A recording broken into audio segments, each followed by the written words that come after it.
Hey guys.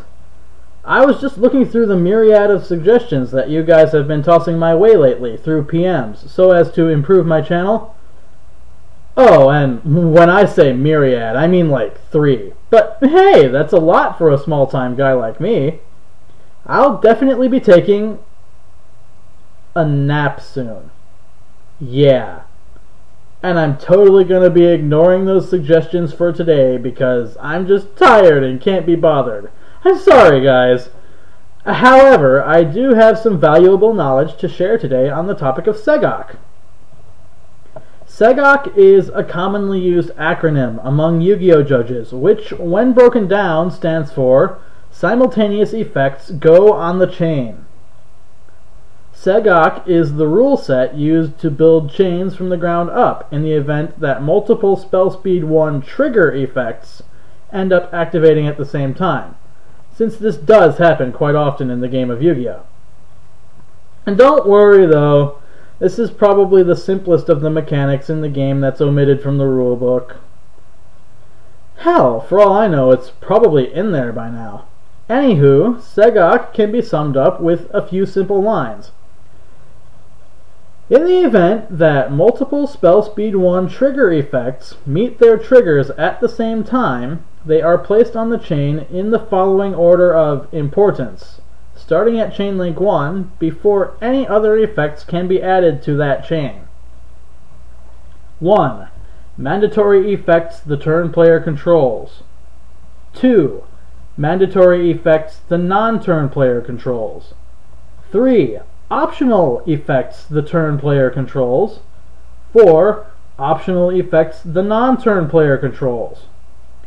Do note that if a player controls 2 effects with the same importance, that player will choose the order those effects go on the chain when it comes time to place them. Okay, so you should totally understand this mechanic in full already. But what would a Beyond the Basics video be without a copious amount of examples, am I right? So let's jump into those. Example number 1. Let's say that both you and I control face-up attack position giant rats. I'm the turn player and decide to have the 2 rats battle. Assuming that neither of us does anything about it, the 2 rats will destroy each other. And at that time we can both activate their effects. If we both do, my giant rat will be chain link 1 because I am the turn player, and yours will be chain link 2. Luckily for me, this means that your effect will resolve first, so you'll have to summon a monster before I decide which of mine that I pull out. Example number 2. At the end of the battle phase, I decide to return my Gladiator Beast Geyserist to the extra deck to summon 2 more Gladiators from my deck, since it did battle. I, being the knowledgeable guy that I am, decide to bring in Murmillo and Equist. Murmillo, having a mandatory effect, must be placed on the chain as chain link 1. So I select your Stardust Dragon as its target. Equist, having an optional effect, will be placed as chain link 2. Targeting the Gladiator Beast War Chariot in my graveyard. At this point, you can chain any effect you wish to that of Equist, but unfortunately, Stardust must chain directly to a destruction effect it wishes to negate. And since it wasn't able to cut in on the chain due to SEGOC rules, you will not be able to negate Murmillo's effect with it.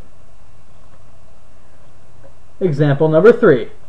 This is a very similar situation to the last one that comes up very often these days.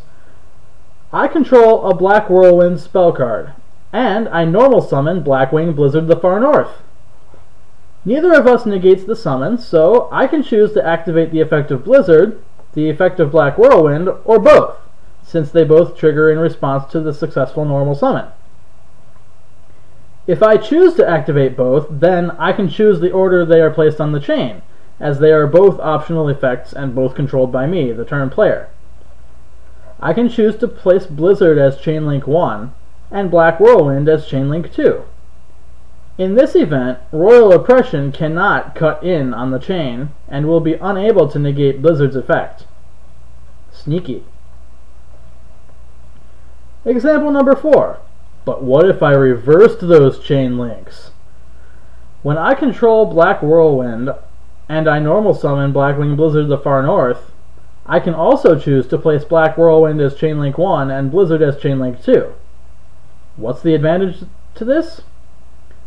When Blizzard's effect summons the Blackwing monster from the grave, I still need to resolve the effect of Black Whirlwind. Since basic game rules do not allow players to activate effects in the middle of resolving chains, Bottomless Trap Hole cannot be used in response to the summon of the new Blackwing, because I still have to resolve Black Whirlwind. Yes, the Blizzard and Black Whirlwind combo is a very tricky pair. Example number 5. Alright, so let's get 3 or more effects of different categories involved, so we can see some real SEGOC in action. I am the turn player and control Sangan and a set Crossporter, while you, the non-turn player, control a Dandelion. I flip summon Crossporter. Neither of us negates the summon, so I use my priority as the turn player to respond to that successful summon with Torrential Tribute. You don't respond to Torrential, so all of our monsters blow up. How is this chain built? Well, Sangan is placed as Chain Link 1 because it's a mandatory effect that I, the turn player, control.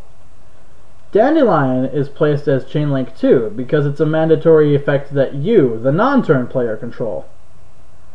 Crossporter is placed as Chain Link 3 because it's an optional effect that I, the turn player, control.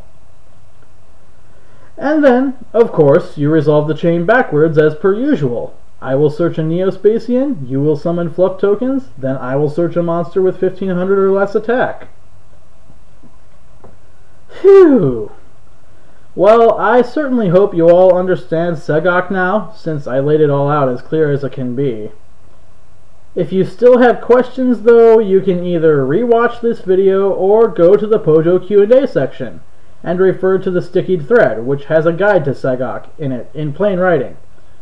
That'd probably be easier to follow than I was anyway. Oh well. Just spreading the word. Get out there with your newfound knowledge of the game and win some duels.